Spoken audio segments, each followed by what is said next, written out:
I am so excited to get this project off the ground. We've been talking about this for a long time. And what we're going to be doing is we're wanting to go through all of the major circumcision texts in the Jewish tradition in chronological order, not in historical order. We'll get to that. But this is a really exciting project I've been wanting to do for a long time. So thanks for joining me on this journey. Yeah, Ellie, I'm so happy to be doing this with you. There's just, not really enough sources that are making a lot of these texts accessible. And it's really valuable sort of beyond the Bruchim podcast, but I think it'll also really help provide a lot of great context for listeners of the podcast as well. So it's good in so many ways, and always great to learn Torah with other folks who are passionate about Torah. 100%. So we're going to be starting today with Genesis 17, which is a famous and important circumcision text. And I mentioned before that we're going in chronological order, but not historical order. And this is going to become important as we go through these texts, because the order in which passages appear in the Bible are not actually the order in which they were written necessarily, right? Yeah, definitely. And, for a lot of sources, it's just really hard to say. One of the next sources, which we'll get to, there's a short story related to circumcision in Exodus 4. That appears to be a particularly old text. So that comes a little later, but there's a few reasons related to the story to think it's a little older. But yeah, this one that we're going to be studying today, it's really hard to date. And certainly, there's a case to be made that various other texts related to circumcision and beyond are earlier or later. And I'll do my best, because this is actually something that I nerd out about a lot, and I'm very interested in, like, how do we sort of locate in the historical timeline? How do we locate various texts? And I'll do my best to give what I think is a fair summary of the latest scholarship on that. But we're starting today with Genesis 17, and this is going to be a theme that we keep coming back to, because as we look at these biblical stories, if you're like a religious person, these were all written by Moses, and it was dictated to Moses by God, and there's one author. But as you read the actual text, it is painfully obvious that there are many, many hands at play here. Not getting into theology right now, but it seems quite obvious when you read it, just from a stylistic perspective, that we're dealing with multiple hands. And one of the things that's really interesting is that when you read the Bible through translation, this almost never makes itself as apparent, because, and I'm a professional translator in another life, and I can tell you that one of the jobs of a good translator is to make it easy for the person to read the translation. And part of making it easy for a person to read a translation is smoothing out any kind of inconsistencies, because that would create a blip in the experience of reading the translation. And so to really get a sense, and we'll be doing this in the Hebrew, but to really get a sense of the stylistic differences that I'm talking about, you really do have to go back into the Hebrew. But anyway, so Genesis 17 is one of the most important circumcision texts in the Jewish tradition. It comes, I believe, clearly from a much later author in the sort of pantheon of biblical authors. Bible critics will argue about how to date this text, but the style of the text in the Hebrew makes it very clear to me that it's a priestly text. And that is kind of generally accepted among Bible critics and Bible scholars, that this is coming from a priestly source. What does that mean, a priestly source? Can you explain that, Max? What am I talking about here? So we have a lot of different eras of Jewish history, right? And so we have the period before the Israelites entered the land of Israel, right? Maybe there's captivity in Egypt. Hard to say historically. And then we have the sort of entrance to the land of Israel, or the forming of a people, the Israelites within the land of Israel. And then eventually we have the development of a temple and a sort of sacrificial cult.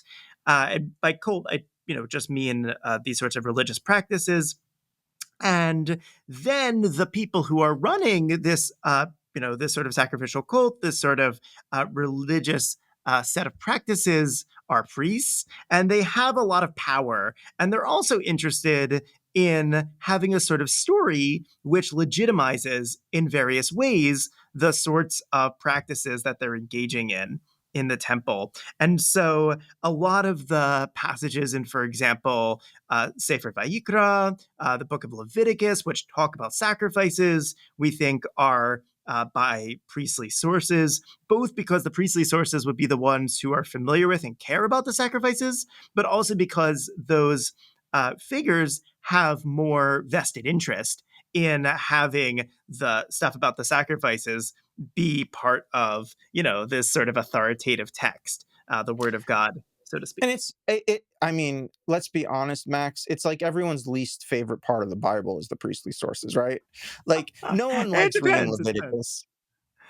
Yeah, I mean, it can definitely be really interesting, but it can also get quite repetitive.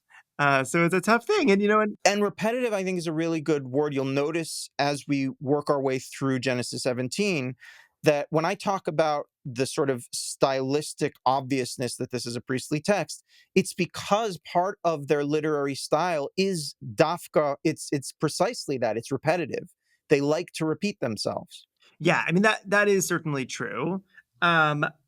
I don't want to hang too much on our guesses and even informed guesses about what sorts of ages or sources we have here. Certainly, that's good to talk and think about. And as you were saying, some of the features in the Hebrew, I think that's also a better thing to focus on often when we're thinking about the age of a source than our guesses about how the content relates to who might have written it. But one thing which we should just really flag is that the age of a source, right? How old this might have been when it was written down, whether it was maybe the 600s or the 700s or something like that, or even the early 500s BCE. That doesn't necessarily affect its authority or how we should view a text in Jewish life today, right? I think there's something really important in seeing the Torah as our text, that's a unified whole in some way, while also acknowledging that the composition of the text and our interpretation of it based on that should affect how we see practices and halacha even today. Yeah, no, no. I mean, I think that's really important. It's important to state. I also like to know when things happened. So, like, this is a me thing, but we're about to read a text which I believe is the first time in human history where we get an example of infant circumcision. Circumcision was a common practice in the Middle East at the time that the Judeans were writing these texts, right? And you have the Phoenicians, you have the Egyptians. There are lots of nations that famously circumcised. But the innovation here that I think is unique to the Judeans and later the Jews is infant circumcision. And this is the first historical instance where we learn that this is a practice, that circumcising infants, specifically, we're going to learn on the eighth day. And so for that reason, I'm super like punctilious about pointing out that this is a later layer. I think, I'm just going to put this out there, I think it's pre-exilic. So I'm with the Bible scholars who say that this was written before the destruction of the first temple in 586 BCE. But it is very important, I think, to note that the earlier layers of the Bible did not have infant circumcision as a feature, that's a priestly innovation. I think we should jump into this text at this point. What do you think, Max? Yeah, You yeah, ready? totally. Just the last thing to note is that the other mention of infant circumcision as a sort of commandment in the Torah is in um, Leviticus 12, right? So in a very priestly passage. So that's a good point to raise as well. But And good, we will yes, be let's getting let's dive in. to that text in a future video. Good, All good, good, right. good. All right. Genesis 17:1. Vayehi Avram ben tishim shana v'tesha shanim, vayera Adonai el Avram, vayomer elav, ani el Shaddai hitalech lefanai v'heye tamim. Yeah, good. So when Avram was 99 years old, the Lord appeared to Avram and said to him, I am El Shaddai, some kind of name we're not exactly sure the significance. Walk in my ways and be blameless. And what's translated as in my ways here means something like before me, slightly more literally. So there's very much this sort of following aspect, as well as the accompaniment, which is really Yeah, interesting. tamim is sometimes translated as perfect. Walk before me and be perfect. Tamim also has a connotation of simple. In the Haggadah, the tam is the simple son, right? Ve'etna briti beni uvenecha ve'arbe otcha bim'od me'od. I will establish my covenant between me and you, and I will make you exceedingly numerous. Bim'od me'od, yeah. Vayipol Avram al panav vaydaber ito Elohim lemor. Avram threw himself on his face, and God spoke to him, saying, Ani hine briti itach vehayita le'av hamon goyim. As for me, this is my covenant with you. You shall be the father of a multitude of nations. V'lo yikare od et shimcha Avram, vaya shimcha Avraham, ki av hamon goyim netaticha. And you shall no longer be called Avram, but your name shall be Avraham, for I make you the father of a multitude of nations. So, just for our viewers, that Avraham is a play. What they're saying is it's a play on Av Hamon Goyim. It's a kind of a play on those words. So, no longer will you be Abram, but Abraham. And in the Hebrew, grammatically, there's like a play on the word so that it means like it actually is almost like is it like a portmanteau? Is that what we would call it, or something? Kind of, yeah. Although etymologies in Breshit and Genesis are often a little loose. So if it sounds a bit like it, that's kind of enough. But the Yeah. hey being for Hamon, right? Yeah, for the Right, multitude. right, right. V'ifreti otcha b'mod me'od u'nataticha legoyim u'mlachim mimcha yetzeu. I will make you exceedingly fertile and make nations of you, and kings shall come forth from you. V'hakimoti et briti beni uvenecha uven zaracha acharecha lidorotam livrit olam liot lecha le'elohim u'lezaracha acharecha. I will maintain my covenant between me and you and your offspring to come as an everlasting covenant throughout the ages to be God to you and to your offspring to come. And again, this repetitive style that we were talking about before just kind of leaps off the page as a different style from a literary perspective, where there's like a lot of repetition happening. It's a stylistic choice. V'natati lecha u'lezaracha acharecha et eretz megurecha et kol eretz Canaan la'achuzat olam v'hayiti lahem le'elohim. I assign the land you sojourn in to you and your offspring to come, all the land of Canaan as an everlasting holding. I will be their God. And here we get into, of course, some of the political resonances of this text that exist to this day in the Israeli-Palestinian conflict, and in some very toxic ways, I would argue. Yeah, well, one thing which I think is helpful to note here also is that the repetition goes along with it being a covenant, right? So we do know that at least some kinds of language that existed in ancient contracts influences various portrayals of contracts in the Torah, and this could be one of those, although it can be a bit hard to say. So what you're saying is that it could be that the person reading this when it was written would have recognized the verbiage as contractual. Yeah, yeah. And so covenant, yeah, there's like multiple ways to understand covenant, but I do think in this story, we should understand covenant, at least in part, as more similar to what we today think of as a contract rather than something like a relationship. Because I think with good reason, a lot of us do think of covenant as relationship. And there is something like what we would call an important relationship in this text that is continuing to develop between God and Abraham. But there's also something much more concrete, right? And this is related to the idea that there's a very famous Rashi on the very beginning of the Torah, right? So, one of the most famous pieces of commentary on the Torah, where the question is raised, why doesn't the Torah just start with the first commandment in Exodus 12, right? Why do we have all this stuff in Genesis, in Bereshit, and at the beginning of Exodus. And the first answer he offers a few answers, but the first answer he offers is that then this is offered because if anyone later comes to the Israelites and says, you don't really have a right to this land of Canaan, the Israelites can say, hey, look, God owns all this and it's God's to grant it to us, right? And so that sort of idea of covenant as contract, especially with relation to the land of Israel and relation to the sort of formation of the people, I think is very important here and does have this sort of contractual nature. ויאמר אלוהים אל אברהם, ואתה את בריתי תשמור, אתה וזרעך אחריך לדורותם. God further said to Abraham, as for you, you and your offspring to come throughout the ages shall keep my covenant. זאת בריתי אשר תשמרו, ביני וביניכם ובין זרעך אחריך, הימול לכם כל זכר. Such shall be the covenant between me and you and your offspring to follow, which you shall keep. Every male among you shall be circumcised. ונמלתם את בשר ערלתכם, והיה לאות ברית ביני וביניכם. You shall circumcise the flesh of your foreskin, and that shall be the sign of the covenant between me and you. And here, I think, like a really obvious question is, why the penis, right? Like, why is this the place?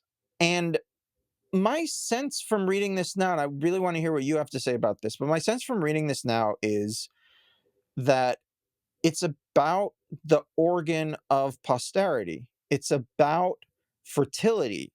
And so it makes sense to put the sign of the covenant on the organ that gets you children. Is that how you're reading this? Yeah, I think that's definitely right. And that's partly why I want to stress a lot of the various fertility aspects of the Abraham cycle and also all the different nations that are mentioned. I think the sort of most straightforward reading is that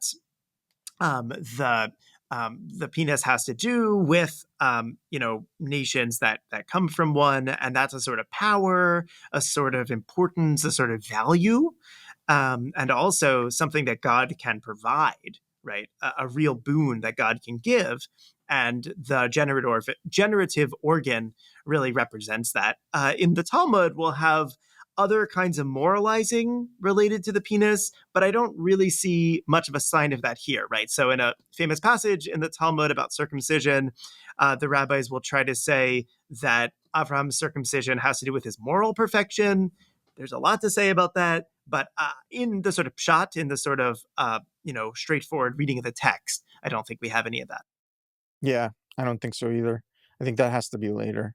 All right, and moving on. Uven shmonat yamim yimol lachem kol zachar ledorotechem, yilid bayit umiknat kesef, mikol ben nechar asher lo mizarecha hu. And throughout the generations, every male among you shall be circumcised at the age of 8 days.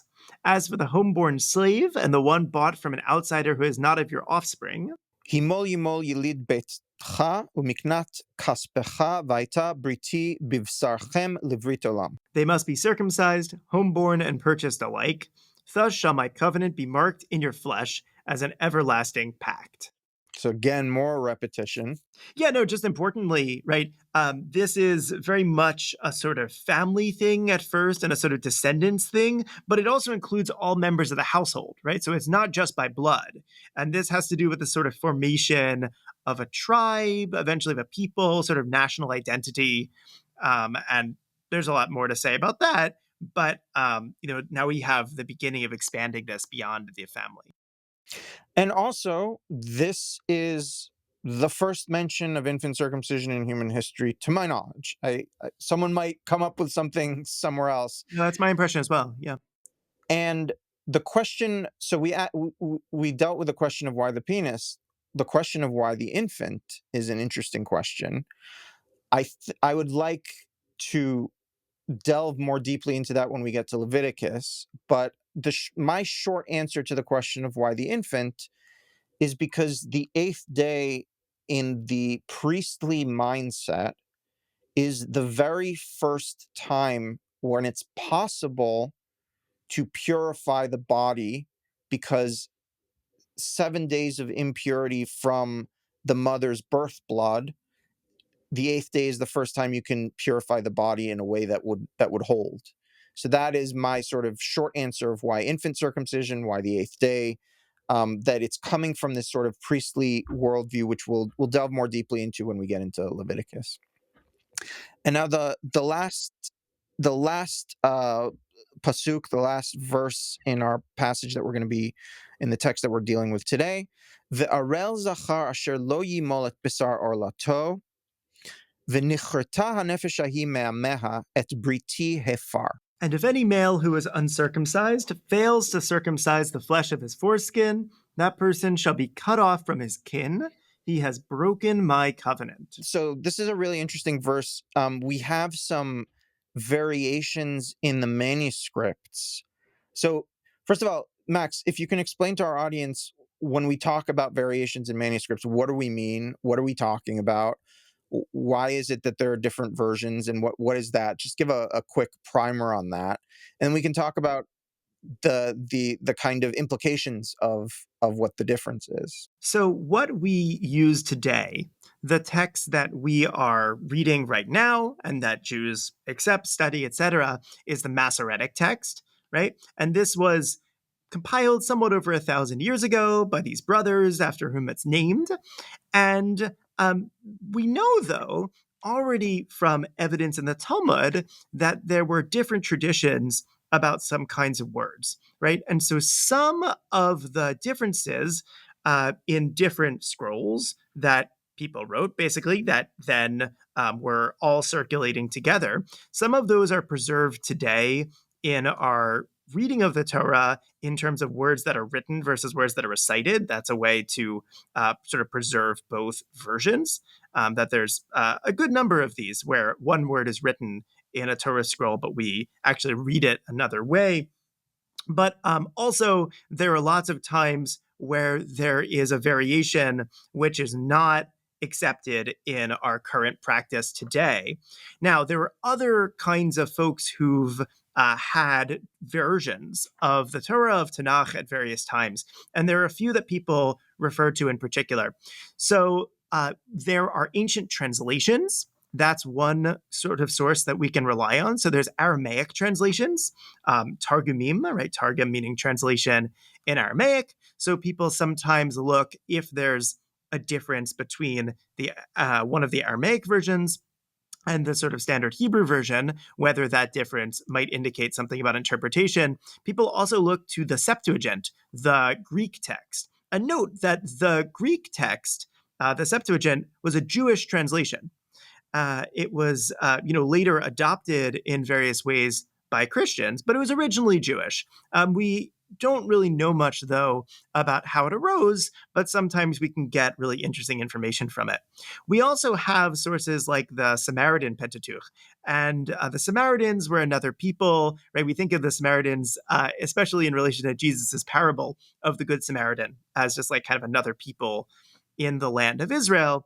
But they, had a whole robust set of practices as well. And in their version of some of these texts, there are differences as well. So we have different versions that were circulating among the sort of rabbinic tradition. And then we have some of these other kinds of Jewish groups that had different variations, including also the authors of the Dead Sea Scrolls, which were about 2,200 to 1,900 years ago, and periodically have different versions as well.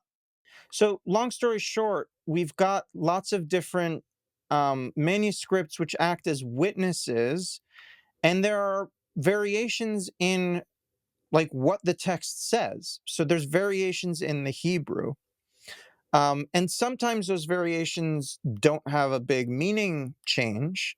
And sometimes they have a small meaning change, and sometimes they have a big meaning change. And we have one of those instances here in our final verse, in verse 14. And the change is in our text, in the Masoretic text that we just read, it says, Va'arel zachar asher lo yimol et bisar orlato.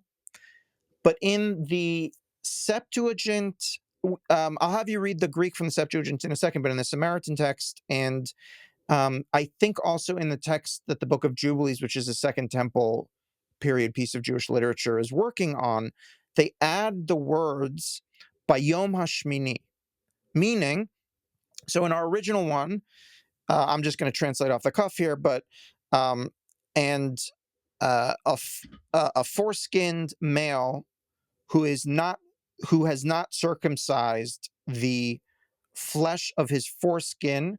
That's what our text says. And then these manuscripts add on the eighth day. That soul will be cut off from its people. They have they have rejected my covenant. Um, so that's actually a manuscript change with quite a big difference in meaning, right? We're talking about a behavior or a lack of behavior that can lead to someone being cut off from the people. So that the Septuagint and the Samaritan text, and probably the text that the Book of Jubilees was working off of, and maybe the Dead Sea Scrolls also, add on the eighth day. That makes it much more strict, because if you leave an infant intact, um, past, like, if you're not circumcised, like what this would suggest is if you're not circumcising the infant on the eighth day. So if for any reason the circumcision is either done before the eighth day or after the eighth day, according to the simple meaning of these manuscripts, that person is also cut off, right? Yeah, yeah. So just to summarize a little the importance of this, right? So in this passage, and we'll talk about this more, in this passage, we get the instruction by God to Abraham that all males should be circumcised. Also, it's said on the eighth day. And then in this sort of last verse, there's the sort of threat, right? That anyone who is not circumcised should be cut off. And then the question is it anyone who's not circumcised at all should be cut off, or anyone who's not circumcised specifically on the eighth day? So the question of emphasis has important stakes. Yeah, why don't you actually, because Max, you actually understand ancient Greek, which is a skill that I'm super jealous of. Can you read to us from the Septuagint what it Yeah. says? All right, great. So, Kaya peritmetos arsen, hos u peritmethesetai ten sarka tes acrobustias autu te hemera te agdue. Um, so that's the first part. And an uncircumcised male who won't be circumcised in the flesh of his foreskin on the eighth day. Right. So the language in Greek here as well is on the eighth day. And then it goes on to have something similar, should be cut off because he disregarded the covenant. Um, yes. So, about 15 years ago, a scholar named Matthew Thiessen um, brought to, I think, the academic world's attention that this might actually mean that in Second Temple Jewish circles, it was specifically circumcision on the eighth day that garnered covenantal status for Judeans and later for Jews. Um, and this is a really interesting. This is it started a kind of, I don't want to say a movement. That's too much. That's overstating it. But it started a kind of trend in academia of taking this seriously. That maybe there were prominent Jewish communities in Palestine during the Second Temple period that insisted that it was eighth day circumcision specifically that was important for the covenant, and that the rabbis upon whose backs all of modern Judaism was built opposed this idea. And they opposed it for various reasons, right? So the rabbis in rabbinic texts, first of all, we get this really interesting situation where the health of the child takes primacy. And so, if for whatever reason circumcision might endanger the health of the child, the circumcision is postponed. But we also, in the Mishnah, we have all kinds of scheduling situations where the Mishnah explicitly tells us, if a certain holiday falls on a certain day and the eighth day falls on that holiday, you postpone, right? Like there are all kinds of ways in which the rabbis were totally cool with postponing circumcision.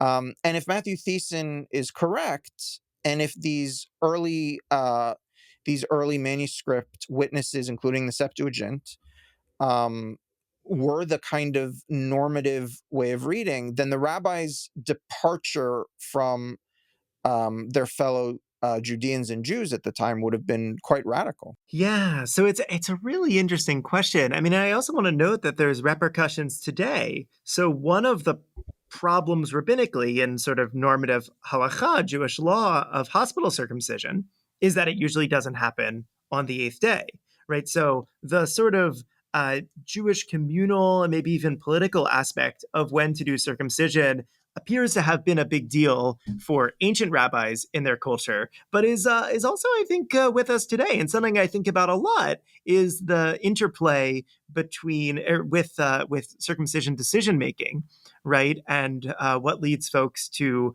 have a preference or not for the eighth day, and for how they're performing this ritual for their kids. Let's keep this 8 days question in mind. Uh, and also a lot of the sort of covenantal questions that we have been raising about fertility. But in particular, I want to return to verse 9. Okay. God further said to Avram, "As for you, you and your offspring to come throughout the ages shall keep my covenant. Such shall be the covenant between me and you, and your offspring to follow, which you shall keep. Every male among you shall be circumcised." Right? And so this gets back to the question of why the penis. Also, the question of why do we need a sign of the covenant, right? So, one possibility there is, related to this sort of contract idea, right? So, you have a sort of sign to show that you're fulfilling the contract. As a way, maybe of building trust and of sort of maximizing the chances that it'll actually be fulfilled. But there's also a bit of this question that I think is really interesting of, is circumcision itself a covenant, or is it a sign of a covenant, or is that not a distinction we should draw? I think it's clearly a sign of a covenant because, why am I saying that? We have other examples in the Bible, in the biblical text, of covenants and their signs. So I think the clear one that comes before this passage, maybe the first one in the Torah, is the sign of the covenant with Noah after the flood. So the sign is the rainbow, and that's the sign of the covenant with God. Shabbat later in the biblical text, the Sabbath is called a covenant also. Um, I think it would be more abstract to think of Shabbat as a sign of a covenant because it's not really, it's not like a visual thing, or it's more like a space time thing. Yeah, so Uh, Ellie, how do you conceive of the difference between a covenant and a sign of a covenant? I think the covenant is the contract, and the sign is. That's a good question.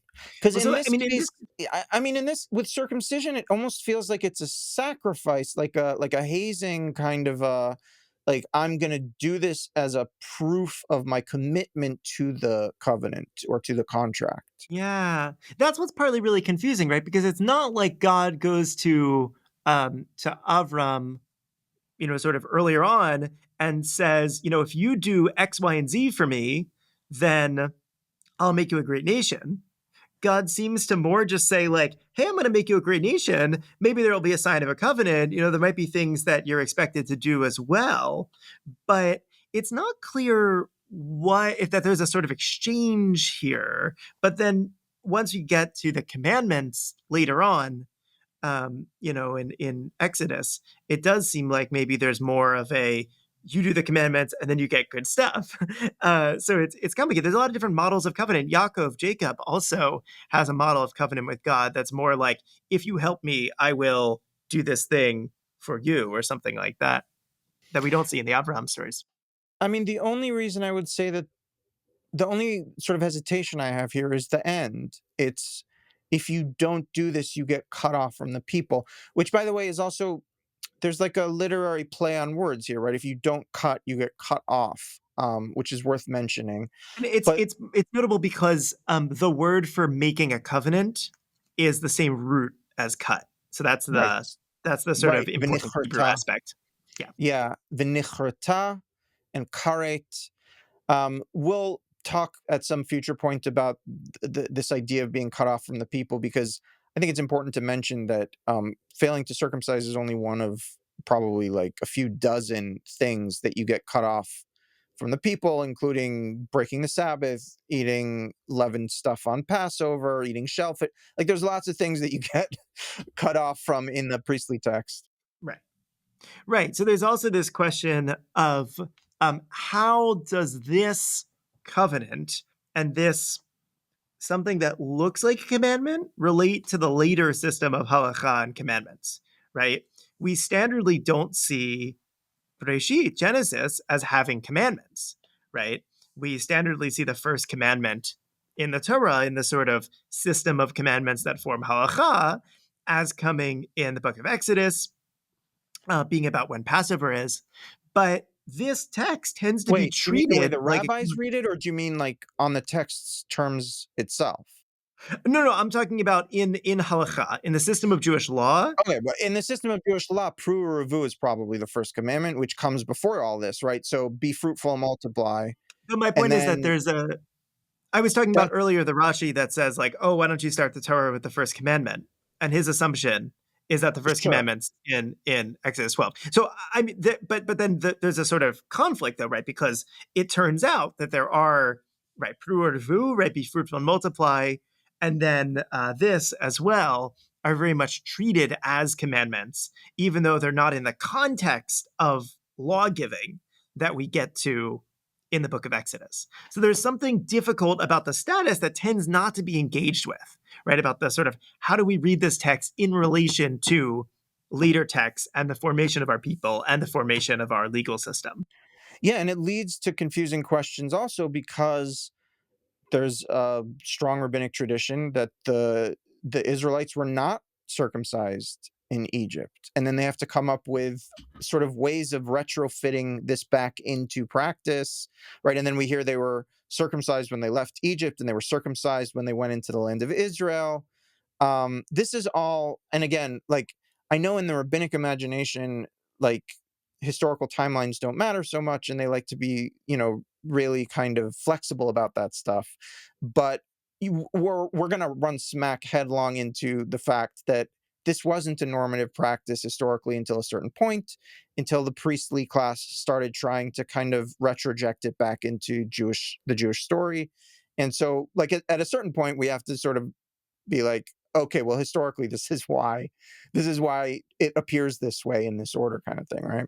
Yeah, totally. There's a lot of different questions to sort separate out here, right? Both about history, about sort of authorship, about interpretation, about law. So that's I think we should try to keep a lot of those as straight as we can while acknowledging that they're very much interconnected.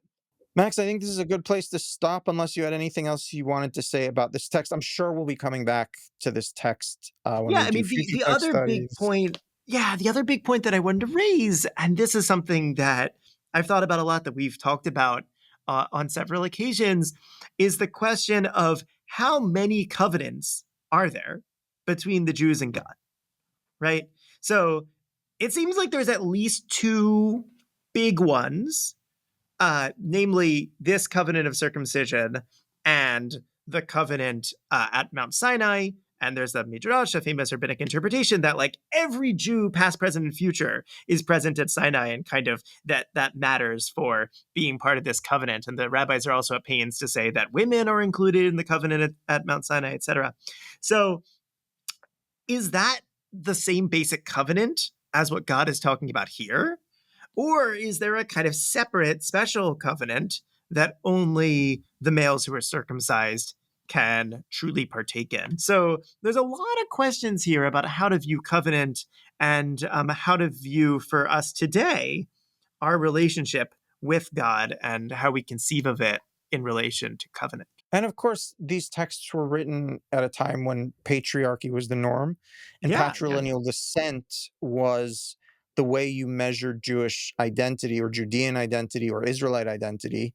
And it raises a lot of really important and interesting questions about what does it mean for a Jewish woman to be in covenant if, you know, she doesn't have the equipment necessary to make the covenant happen. Yeah, when we read passages like in the grace after meals and benching, sort of the covenant sealed in our flesh, how do we interpret that? Lots of unanswered questions for the future. But great to be in conversation with you and have this chevruta, Ellie. Yeah, thank you, Max, so much. This was amazing, and there's lots more to come, folks. So stay tuned.